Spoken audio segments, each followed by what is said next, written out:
Last week, I shared a video where I deleted every single gig app off my phone. I talked about the final experiences I had on each app and why I was entering a new phase of my life, taking new direction, transitioning my income from full-time gig work as a long-term endeavor to something else. However, what I didn't talk about in that video was that the realization that I made that I had to move off gig work was actually made 15 months beforehand. I've never talked about this information before on the channel. I don't want to do it standing here in my living room. For me to tell this story, let's move over to the podcast studio. This is what actually happened that told me gig work has a ceiling to it. I need to start making different plans. For those that don't know, I'm doing a podcast from here in my bedroom.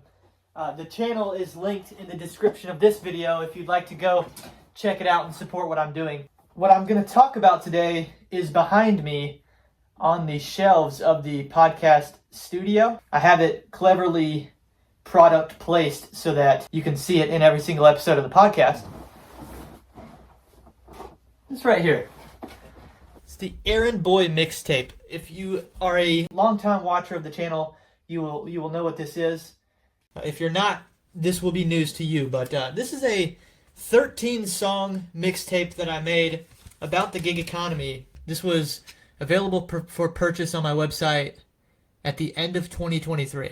This is a 13-song mixtape with some parody songs on it. Some songs made completely from scratch, start to finish. It's the first product I ever created to completion as a part of my entrepreneurial journey. This is like the first thing that I ever did that is a material thing that people can purchase that was mine. You know, it's like my baby. It's a cool thing to me. I put a lot into this and I did the best that I could to try to sell this to the gig work niche audience. But just because the audience is niche doesn't mean that something won't sell. Oftentimes, those are the best things you can produce is something that's very niche and something that's very unique. There's nothing like this still. No one's ever done a full mixtape about gig work. You have to be a little bit crazy, a little bit cuckoo to put a lot of time into something like this. But I was willing to do that.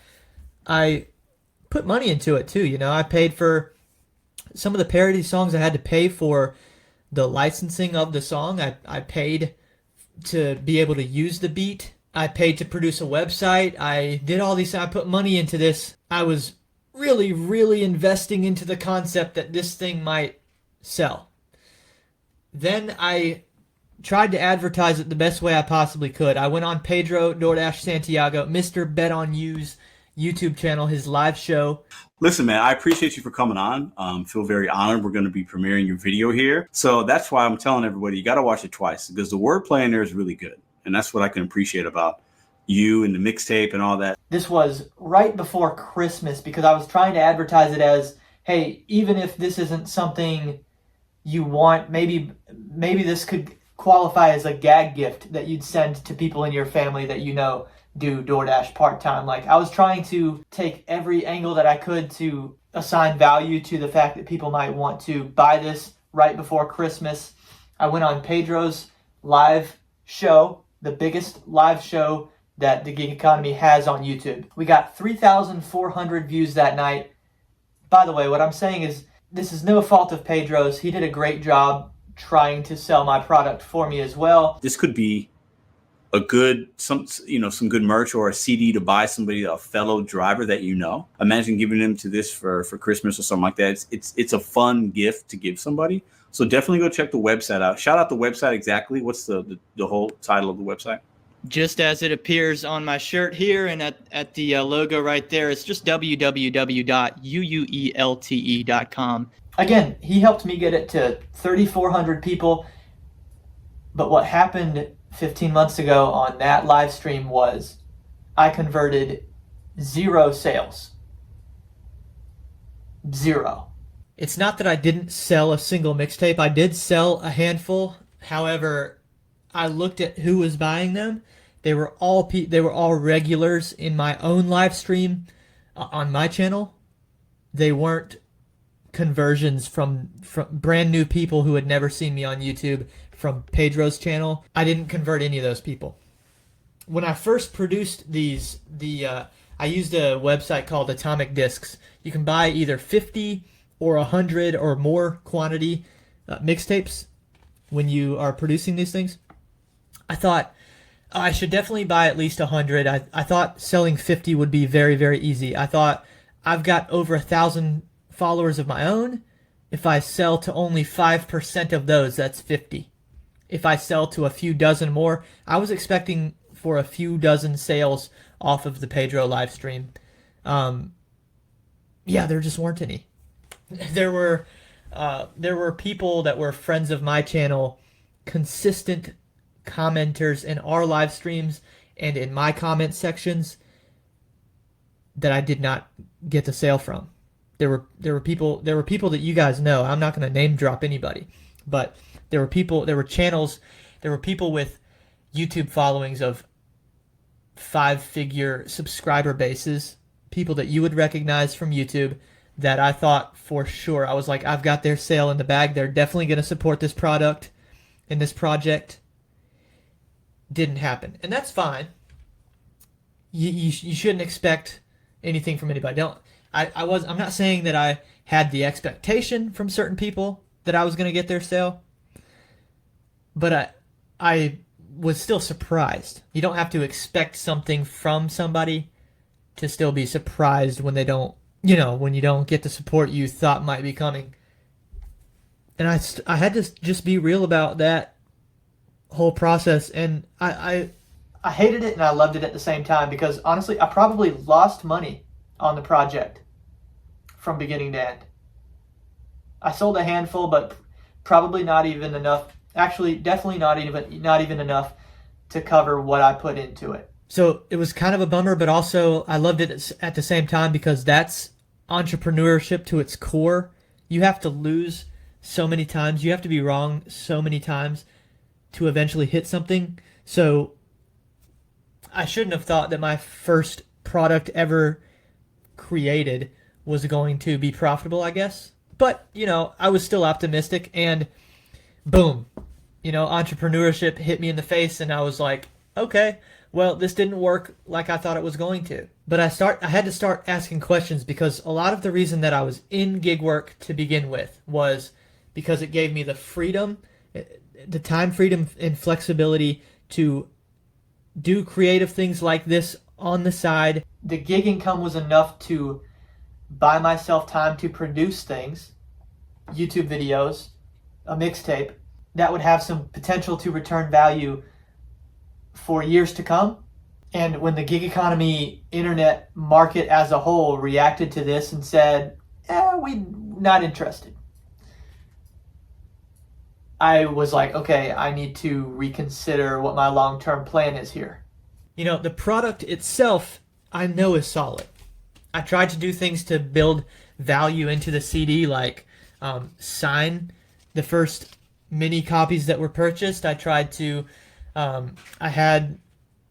there's 13 songs on the mixtape, 5 of which I didn't even release to the public before the mixtape came out. That way the people that first bought the mixtape would be getting something brand new. It wouldn't just strictly be, hey, here's a way to support what I've already done. It's, no, you get some added value as soon as you buy it. You get something fresh that nobody's gotten yet. So I tried everything I could think of. Again, going on the biggest gig economy live show right before Christmas, I thought, man, I couldn't have done this a lot better than I did it. That was a prime ad spot that I didn't have to pay for, came naturally. It was perfect. It couldn't have been a better situation for me, and I still wasn't able to convert. So then I'm like, what's the weakness here?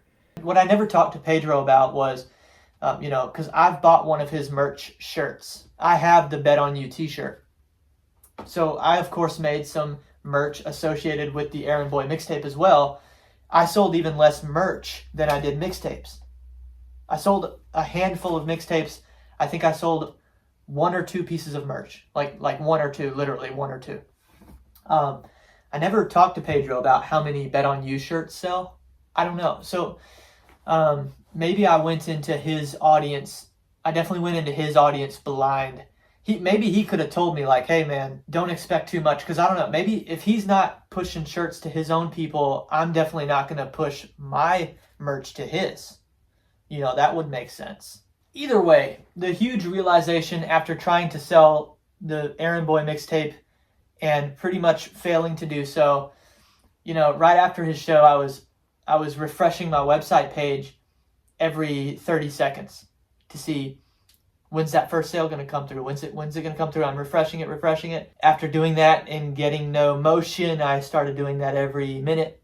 Every 30 seconds turned into 60 seconds. No sales. Then I started doing it every 5 minutes, and then every hour. And then I was like, I need to go to bed.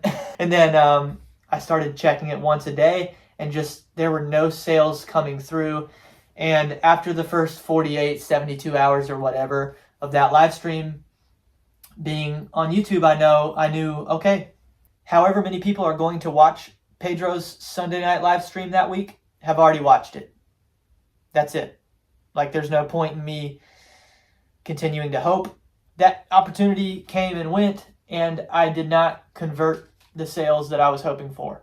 So, again, I had to start accepting the fact, and it wasn't the gig work itself. The realization that I had to go away from gig work wasn't the gig work itself. It wasn't a bad customer experience. It wasn't an app deactivation. It wasn't a down month or two of income.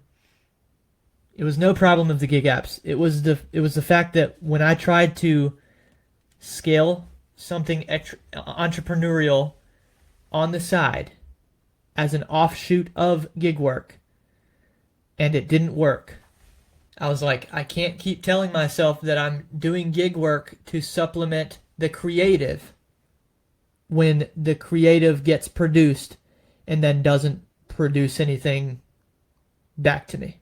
That realization brought me to a point of saying, maybe I should reset, think about what I should do with my time for a 40-hour-a-week income, think about what I should do with the style of my channel, since this kind of hit a wall. Christmas passed, New Year's passed. In later 2024, I basically started working on a content shift. I had made some political discussion before in videos, but nothing too deep. I knew I made a video quite a ways before about Biden's inability to follow through on the student loan forgiveness that he promised. But then I didn't really get political for a long time after that. Then I decided, you know what? Let me do this. Everybody in my personal life keeps telling me, don't get political on the internet. You don't want to do that. You're going to kill career opportunities. People aren't going to like you. You're going to limit your audience to a minority of people who agree with you. Then I posted my first legitimate attempt at a political video, and it went for almost 500,000 views. And that was uplifting. That was really uplifting. I doubled my subscribership with one upload. And I knew I should get back to the basics. I should get back to what I know I'm good at. I have gotten more validation from the internet that I'm good at discussing things that are deep and controversial than I did from producing something that was fun and comical and niche. Hence why I'm sitting in a podcast studio now. And my new approach is, let me just share what's going on upstairs here. Let me entertain the people from an intellectual standpoint instead of a musical standpoint. Let me invest time into something where my request of the people doesn't require $20 for a mixtape. Support of my new podcast is free. All that to say, long story short, I think the point that I'm getting to is it wasn't the gig work itself that told me I had to pivot. It was instead the fact that what I anticipated as being somewhat exponential potential for entrepreneurial development outside of gig work, still within the gig niche, it was when that wasn't there that I was like, oh man, I'm going to need something else. So that's the story. Thank you for listening. I will see you guys next time, hopefully on the podcast. If not, again, here on Welty.